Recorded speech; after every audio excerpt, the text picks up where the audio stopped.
Hello and welcome back. This is Dr. McBride with your next lecture. I'm very excited about this unit because there are a lot of oddities that we get to take a look at, particularly with these four composers. We're talking about new sounds and textures, focusing on the composers Harry Partch, George Crumb, Iannis Xenakis, and Georgi Ligeti.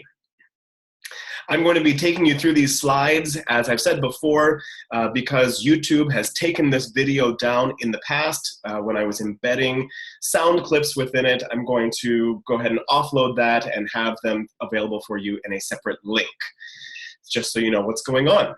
So our first composer we are taking a look at is Harry Partch, an American composer, lived 1901 through 1974. Not only was he a composer, but he was an instrument builder, and I'll tell you more about that in a second. He was one of the first Western composers to work with microtonal scales, and he also used alternate tuning systems. He was very interested in acoustic phenomenon. In fact, he became famous for a scale that was comprised of 43 tones per octave. Now, when you think about that, our normal scale that we typically use has only 12 tones per octave, the half steps. So he devised a scale, and by the way, it was not equally divided, that had 43 tones within the octave. Now, I do have to say a caveat that he has been noted that even though he became quite famous for using this 43-tone scale, he actually loathed becoming famous for that because he thought he had a lot of other much more interesting and important things that he contributed to the field.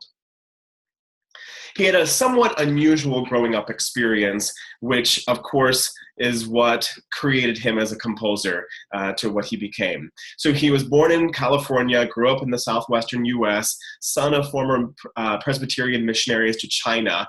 So already he was getting some mixtures of different musical experiences, of different cultures.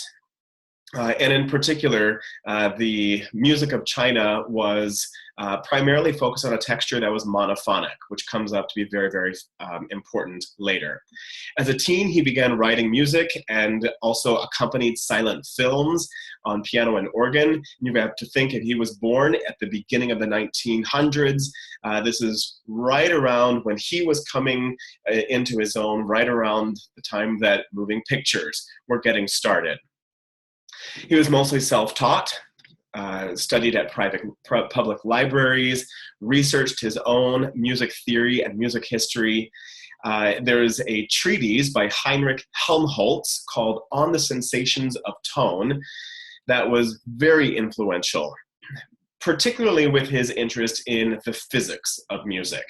Heinrich Helmholtz is credited, I'll tell you a little bit more about him, he was credited with the discovery of essentially the physics of whenever you blow into a bottle and you create a sound like that, he was the one who discovered why that works. And essentially, you create a high pressure zone of air over the mouth of the bottle, which pulls the air up, fills the high pressure to create a low pressure zone, which then, you create low pressure, which pulls the air up, and then the high pressure pushes the air down, which creates the vibrating column of air, which then, of course, creates a sound.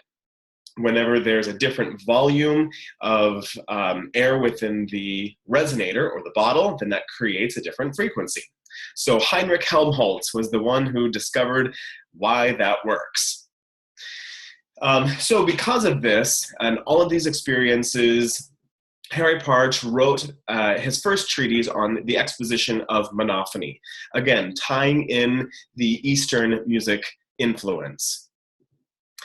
There was a dividing line right in 1930 in which he decided that all of the work that he had written previously was not the kind of aesthetic or philosophy that he wanted to be known by. So he actually destroyed all of his previous work, all of his what are called juvenilia, and from then on began to compose his monophonic works. And I'll show you more about that in a moment. In 1934, he traveled to England on a Carnegie grant to research the history of tuning. And then on his return, to the US, he actually returned right in the middle of the Great Depression. So he decided what better way to spend his life than to travel the railroads of the US for 9 months as a hobo. And on this journey, he began meeting new people, hearing new kinds of music, and building his own instruments. So if you can think back to, that traditional hobo where they're carrying the stick with all of their worldly belongings in a little sack on the back of the stick, that's what Harry Partch was doing for 9 months. His transience ended in 1943 when he received a Guggenheim Fellowship Award, which is a cash prize of several $1,000s. And I guess he decided not to stay being a hobo when he actually had some money. He returned back into California and published his next treatise called A Genesis of Music in 1949.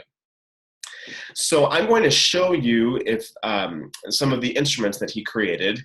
If you click on this link, it'll actually lead you to American Public Media website where we have this American Mavericks website. It's so fun to play. I'm going to show you a few examples, and you are welcome to play with this on your own. These are some of the instruments that he created. We have different families: percussion, bamboo type, percussion metal, glass bells, even strings, where he took existing stringed instruments and modified them. And the amazing thing of this website is we can go in. I'm going to click on Play Instrument.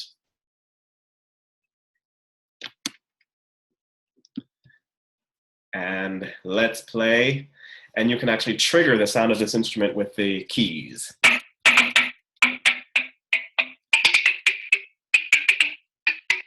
This is called the boo.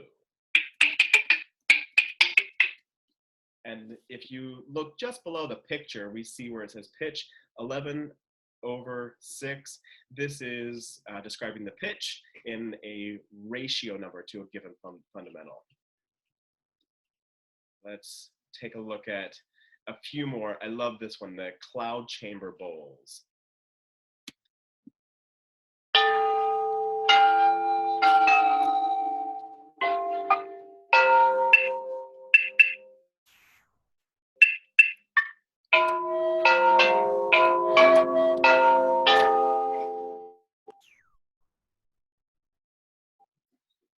Look at a couple more. Actually, I'll just show you one more. This is probably my favorite, called The Spoils of War. Look at that.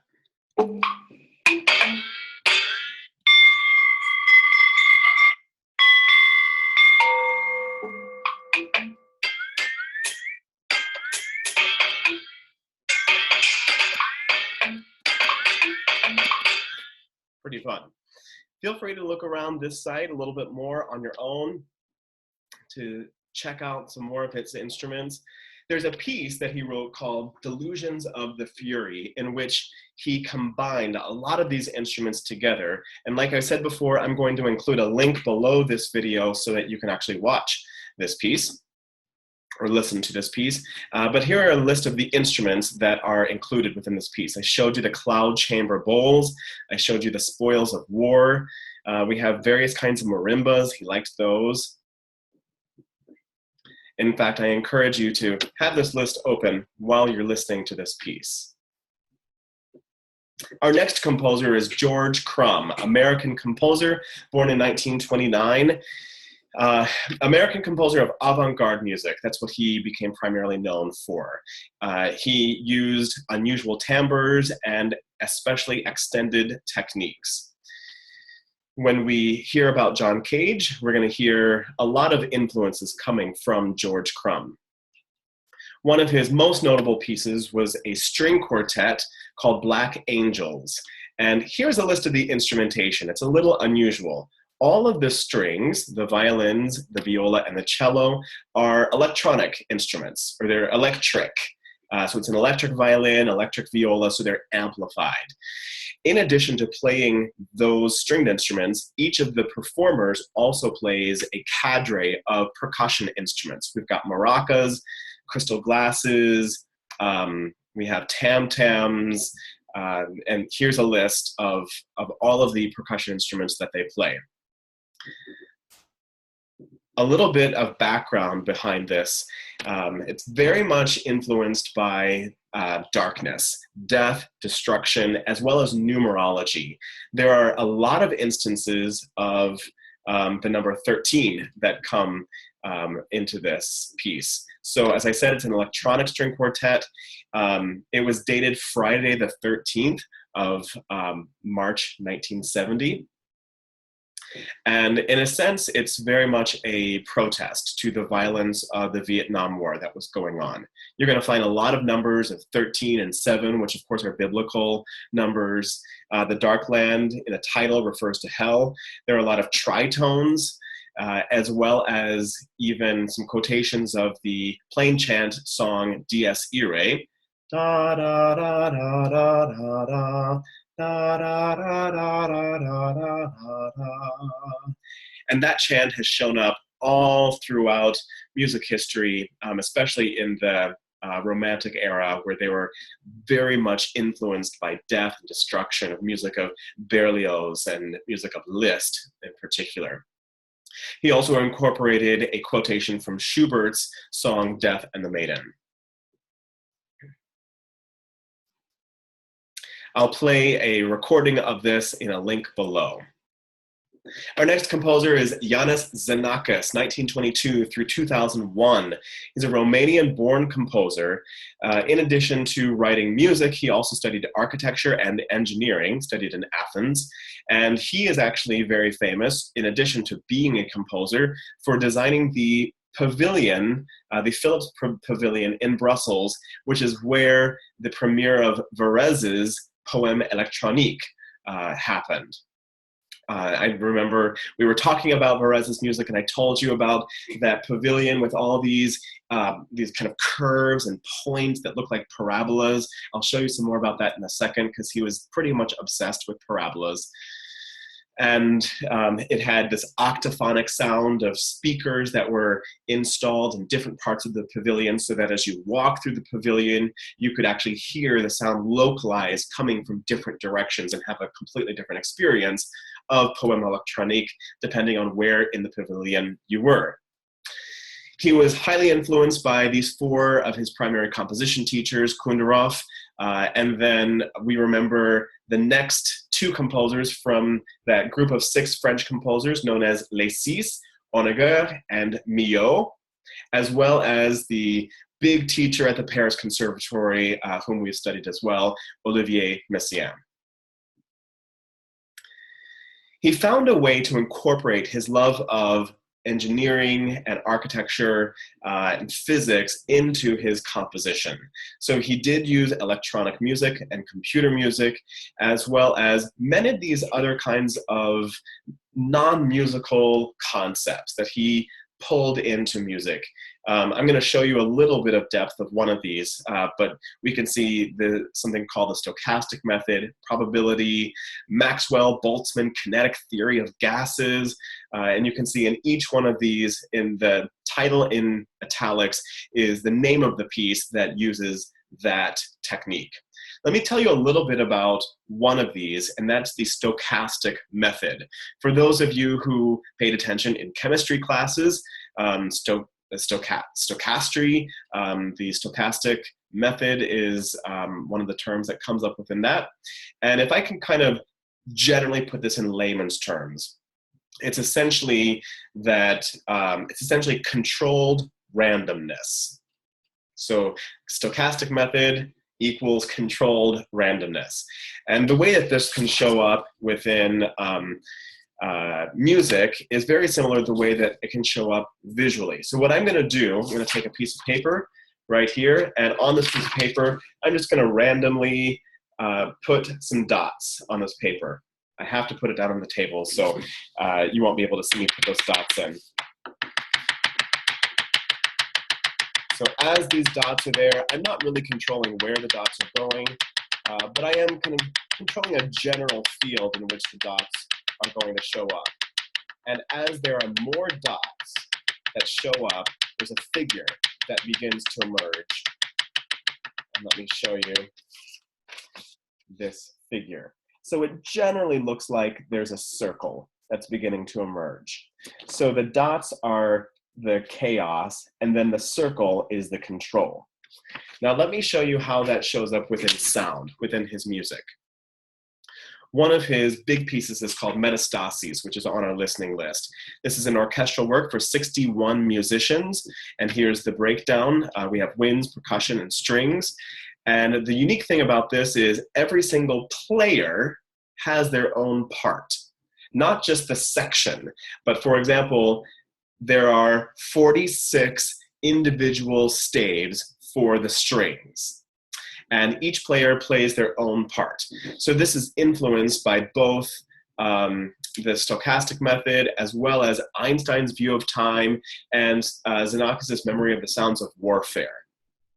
So the architecture influence is also coming in that unlike architecture, music can only be observed from one direction at a time, that is forwards into the future. Whereas architecture can be viewed from a lot of different perspectives. You're on the left side, the right side, above, within. So this piece reconciles the linear perception of music with a relativistic view of time.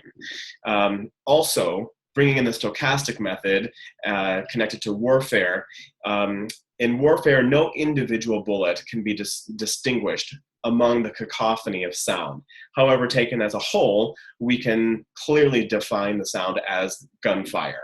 In a similar way that each one of these dots can be like a bullet, but then the circle as a whole, it would be described as gunfire. So let's put all of these together. In addition to these influences, he also was influenced by the 12-tone row of Schoenberg, Fibonacci sequence, the golden section, hyperbolic paraboloids, and sound mass, which we'll talk about a little bit more. But let me show you one of the sketches that he used within Metastases. This is essentially the conductor's score. Now, each of the players actually has a traditionally notated score, but this is what the conductor is looking at. So we see these vertical lines are measures, and each one of these lines is a straight line that is slightly angled at different angles. And any one of these straight lines is played by just a single note on the instrument. And if the line is angling up, then that's a glissando. If the line is angling up just at a very slight grade, then that's a very slow glissando. And as the grade increases, then that increases the speed of the glissando. So one instrument might be playing da,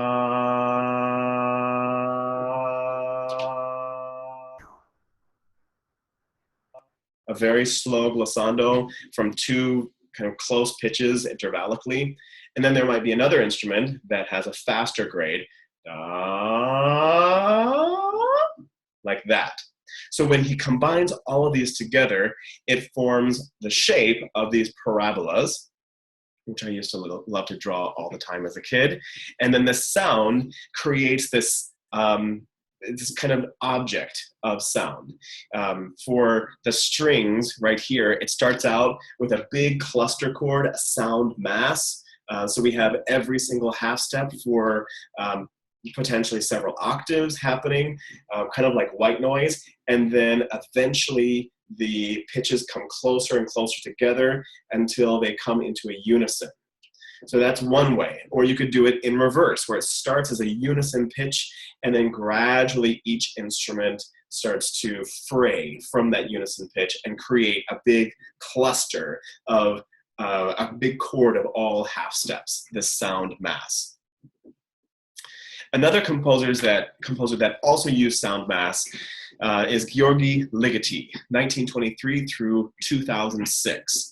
Hungarian composer born in Romania, later became an Austrian citizen, was made famous by the use of his music within Stanley Kubrick movies, the 2001 Space Odyssey, The Shining with Jack Nicholson, and Eyes Wide Shut with Tom Cruise. So Kubrick became a champion of Ligoti's music. Ligeti did not write the music for the film. He wrote it as concert music. However, Stanley Kubrick decided to use Ligoti's music within his films. In addition to being a composer, Ligeti was also an ethnomusicologist of Romanian folk music, and he taught at the Budapest Conservatory, also worked on electronic music in Cologne, which is where he met Stockhausen. His piece, Atmospheres, sounds on the surface very similar to Metastases. It's for large orchestra, and it has a lot of sound mass, and it has a lot of kind of slow glissandi as well. So as you're listening to these two pieces, which are both in your listening list for the week, make sure that you're being very descriptive of any differences that you found to be able to distinguish between the two of them. In this piece, he completely abandons melody, harmony, rhythm. It's all a focus on timbre, sound mass, which is again a cluster chord, another name for that. You've got a chord of all very small intervals, usually half steps and some whole steps. He, in fact, has written one of the largest cluster chords ever, in which he has every single note of the chromatic scale over a 5-octave range. And not one of the 56 string players in this piece has the same note in the first chord. Kind of sounds like TV static. In addition to writing this piece, he was also instrumental in writing some etudes for the piano, which were inspired by the Chopin etudes, although he wanted to take the idea of a piece for study, or a technical virtuoso piece, and put his own language in it.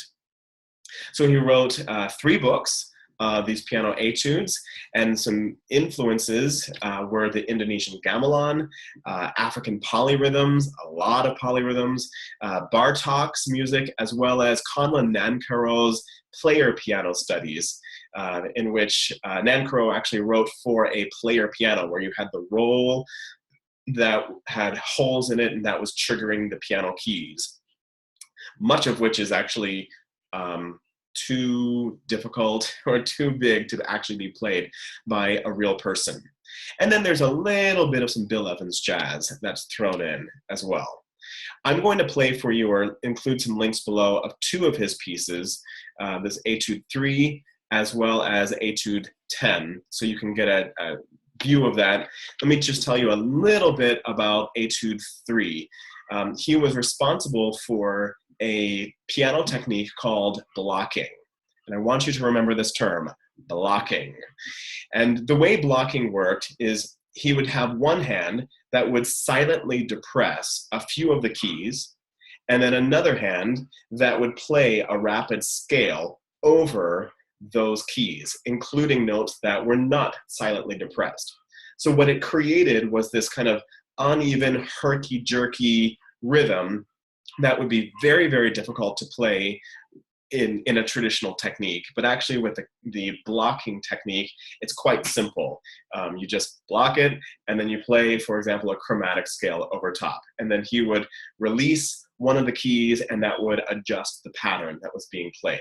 So this Etude 3 is a masterful study of this blocking technique. And then the second etude that I want to play for you is just a really cool sounding etude. Very, very impressive. I'll close with one personal story.